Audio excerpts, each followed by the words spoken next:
नमस्कार प्रिय दर्शकों, स्वागत है आपका एक नई वीडियो में। दर्शकों, हर साल प्रत्येक वर्ष की भांति इस वर्ष भी हम अक्षय तृतीया के दिन धन प्राप्ति के लिए निर्माण करेंगे चौतीसा यंत्र का।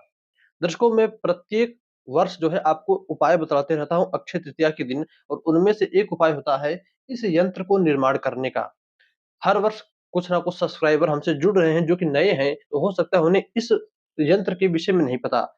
किंतु जो हमारे पुराने सब्सक्राइबर हैं और जो भी मेरे ऑफलाइन लोग मुझसे मिलते हैं, तो मैं अक्षय तृतीया के दिन खास उन्हें इस यंत्र के निर्माण की विधि बतलाता हूँ, जिसको करने से माता लक्ष्मी और भगवान विष्णु बड़े ही प्रसन्न होते हैं, और उनकी कृपा से, इस यंत्र के प्रभाव से पूरे वर्ष हमें जो है धन की कमी महसूस नहीं होती। तो इस यंत्र को कैसे बनाते हैं, निर्माण की विधि क्या है, आइए बता जानते हैं। दर्शकों, सबसे पहले हम अक्षय तृतीया के दिन कुछ विशेष मुहूर्त और कुछ समय जान लेते हैं। जैसा कि अक्षय तृतीया कहा गया है इसे, तो तृतीया के दिन तृतीया तिथि का महत्व होता है, जो कि हमें प्राप्त हो रहा है 2026 में 10:40 तक सुबह। ये मैं आपको बता दूं, जब बनारस में जो वाराणसी में पंचांग छपते हैं ऋषिकेश महावीर, उन पंचांगों पे आधारित है। यदि आप कहीं दूर से मुंबई इत्यादि कहीं दूर से देख रहे हो, तो आप एक बार अपने लोकल पंडित जी से कांटेक्ट करिए, उनसे पूछ लीजिए कि ये सारे मुहूर्त कब तक हैं। यदि आप जौनपुर, आजमगढ़ या बनारस से संबंधित किसी इलाकों में से कहीं आसपास के जगहों में से लगभग 200, 250, 300 मैं कहता हूँ 500 किलोमीटर के दायरे में भी कहीं से देख रहे हो, तब भी 5-10 मिनट के अंतर पर आपको ये सारे नक्षत्र मिल जाएँगे, सारे मुहूर्त मिल जाएँगे। नोट कीजिए, अक्षय तृतीया के दिन कब है यह? तो 20 अप्रैल 2026 में सोमवार के दिन अक्षय तृतीया पड़ रहा है। तो इस दिन तृतीया तिथि 10:40 तक सुबह है। रोहिणी नक्षत्र, इस यंत्र को हमें रोहिणी नक्षत्र में बनाना है, इसका पूजन करना है।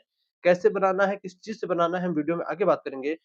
हमें रोहिणी नक्षत्र में बनाना है, तो रोहिणी नक्षत्र हमें मिल रहा है 20 अप्रैल को प्रातः 7:36 के बाद, और वही हमारा पहला मुहूर्त होगा। हमने इसमें 3 मुहूर्त रखा है, सुबह के समय, दोपहर के समय और रात्रि के समय।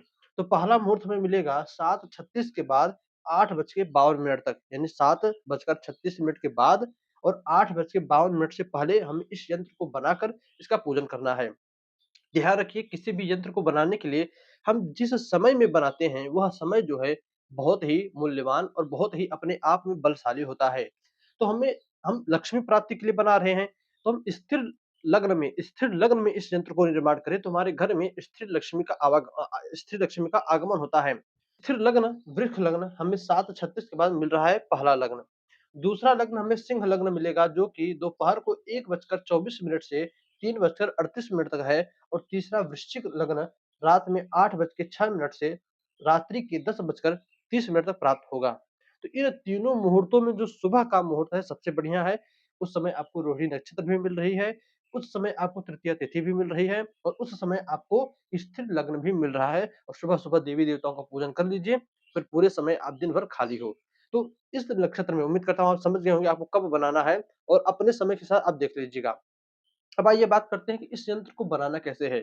देखिए, यह यंत्र जो है बड़ा ही परम पवित्र है, और इसका नाम है चौतीसा यंत्र। कुछ-कुछ लोग इसे श्री यंत्र नाम से भी जानते हैं, किंतु चौतीसा नाम पड़ने के पीछे कारण यह है कि इस यंत्र में आप जो देख रहे हैं, जो अंक लिखे हैं, जो गिनती लिखी है, उसे आप किसी भी साइड से जोड़ो।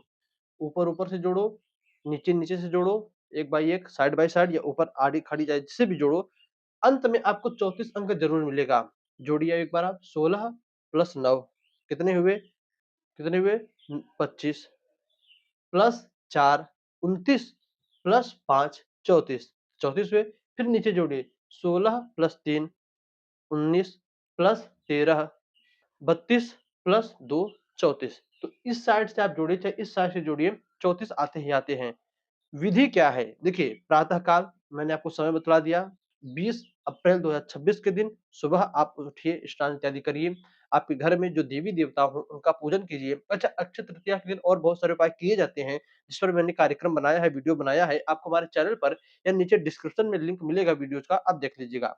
भगवान विष्णु का, लक्ष्मी जी का पूजन कैसे करें, कुबेर जी का पूजन कैसे करें, इन सभी बातों को मेरे एक वीडियोज़ में दोस्तों, सुबह आपने उठा, स्नान पूजन कर लिया, अपने पितरों का ध्यान कर लिया। आप अगर आप ब्राह्मण हो तो अपने पितरों का तर्पण कीजिए, अपने पितरों के नाम से जल दे दीजिए। इसके बाद आप अपने पूजा के रूम में, जहाँ पर पूजा का स्थान बना हो, वहाँ पर बैठकर इस यंत्र को लाल स्याही से भोजपत्र पर या तांबे के प्लेट में बनाना है। याद रखिए लाल स्याही का मतलब यदि आपको अनार की लकड़ी और लाल चंदन मिल जाए तो लाल चंदन को पानी में या घी में मिला लीजिए और अनार की लकड़ी से बना लीजिए। मान लीजिए अनार की लकड़ी ना मिले तब लाल कलर की जो स्याही कलम आती है, आप इसे मार्कर बोल सकते हो या उससे इस यंत्र का निर्माण कर सकते हो। उसको यंत्र निर्माण के समय आपको लाल वस्त्र पहनने हैं, लाल आसन पर बैठना है, लाल फूल से माता लक्ष्मी का पूजन करना है। इसके बाद आप इस यंत्र को बनाओ, कैसे बनाओगे? पहले सबसे पहले भोजपत्र पर या तांबे की प्लेट पर एक चौकोर डब्बा बनाना है आपको। उसके बाद इस यंत्र को लिखना है। अब कैसे लिखेंगे? देखिए, यंत्र को यानी कि हमने कुछ भी लिख दिया, पहले नहीं, 16 9 ऐसे नहीं लिखना है। हमेशा अंकानाम वामतो गतिः, जो यंत्र होते हैं उनको हमेशा दाहिने से बाएँ लिखना चाहिए। क्योंकि इनकी बाएँ की गति होती है तो हम पहले लिखेंगे यंत्र में 5, 4, 9, 16 ठीक? फिर हम नीचे आएँगे 10, 15, 6, 3 फिर हम नीचे आएँगे 8, 1, 12, 13 फिर हम नीचे लिखेंगे 11, 14, 7 और 2। इस प्रकार इस पूरे यंत्र को आपको लिखना है। इस लिखने के बाद पंचोपचार से इसका पूजन करना है। धूप, दीप, फल, मीठा कुछ चढ़ा दीजिए। इसके बाद थोड़ा-सा अक्षत छोड़ दीजिए और याद रखिएगा 7:36 से आपको इसका पूजन इसको बनाना 7:36 के बाद इसको बनाना चालू करना है और 8:52 तक बनाकर पूजा-पाठ कर लेना है आपको इतने ही समय में। तो आप फ़ास्ट बनाइए, इसको बनाने के बाद माता लक्ष्मी का एक मंत्र है, ओम ह्रीं महालक्ष्मी नमः। इसका कम से कम 11 माला आपको जप करना है। माता लक्ष्मी का एक श्री सूक्त करके आता है, माता का स्तोत्र है। इस श्री सूक्त का अथवा कनकधारा स्तोत्र आता है। कनकधारा स्तोत्र का आपको 11 पाठ कम से कम और अधिक से अधिक 21 पाठ इसी यंत्र के सामने बैठकर करना है। दर्शकों बस इन्हीं 2 पाठ और एक 11 माला जप माता महालक्ष्मी के मंत्र का कीजिए। इसके बाद यह यंत्र जो है प्रतिष्ठित हो जाता है, एक्टिवेट हो जाता है, जागृत हो जाता है और आपने शुभ मुहूर्त में, शुभ नक्षत्र में, शुभ समय में देवी-देवताओं का पूजन करके उनको साक्षी बनाकर इस यंत्र को बनाया है। तो आपको लाभ अवश्य मिलेगा और हर वर्ष मैं इस यंत्र को बताता हूँ, लोग बनाते हैं, पूजन करते हैं और उन लोगों को सुख मिलता है, मनोइच्छित कामनाएँ उनकी पूरी होती हैं। एक बार इस यंत्र को आप बनाइए, फिर इसका लाभ दिखेगा, फिर हर वर्ष आप स्वयं इस यंत्र को बनाओगे। और मैं बात करूँ जिन्होंने पिछले वर्ष इस यंत्र को बनाया था, इस बार चाहें तो वह इस यंत्र को पुराने पुराने वाले यंत्र को किसी नदी में, किसी जल बहते हुए नदी में आप उसको विसर्जन करो और एक नए यंत्र का निर्माण करो। अब बनाने के बाद इस यंत्र को रखना कहाँ है, यह जान लीजिए। देखिए, सबसे पहले कि आप इस यंत्र को बनाया है, यदि आपने पूजा-पाठ कर लिया तो ठीक है। आप जहाँ पर पूजा करते हो, अपने मंदिर में भी इस यंत्र को रख कर रोज़ इसकी पूजा कर सकते हो। अथवा आप जहाँ पर पैसे रखते हो, मान लीजिए आपने भोजपत्र पे बनाया है या किसी चीज़ पे बनाना है, तो आप जहाँ पर पैसे रखते हो, अपनी तिजोरी में भी इस यंत्र को रख सकते हो। किंतु तिजोरी में रहेगा तो आप इसका पूजन-पाठ नहीं कर पाओगे रोज़, इसको धूप-दीप नहीं दिखा पाओगे, अगरबत्ती नहीं दिखा पाओगे। किंतु मंदिर के स्थान पर रहेगा तो आप इसका पूजा-पाठ, देवी-देवताओं के साथ-साथ इसको भी धूप, अगरबत्ती दिखा दोगे। तो इस यंत्र को सबसे अच्छी जगह है अपने मंदिर में, नहीं तो फिर आप अपने तिजोरी में भी रख सकते हो या आप अपने ऑफ़िस में जहाँ पर आप गल्ले रखते हो, जो आपका कैश बॉक्स है उसमें भी रख सकते हो। तो इस यंत्र से जुड़े हुए कोई प्रश्न हो, कुछ पूछना हो तो कमेंट कीजिएगा। बस आज के लिए इतना ही। जिन्होंने पिछले वर्ष किया था उनको क्या-क्या लाभ मिला वे भी कमेंट करके हमें अवश्य बताएँगे। चलिए इतना ही इजाज़त दीजिए, पुनः आपसे मुलाकात होगी किसी नए वीडियोज़ में, किसी नए टॉपिक के साथ। दर्शकों एक बार नीचे डिस्क्रिप्शन ज़रूर चेक कीजिएगा। तब तक के लिए नमस्कार।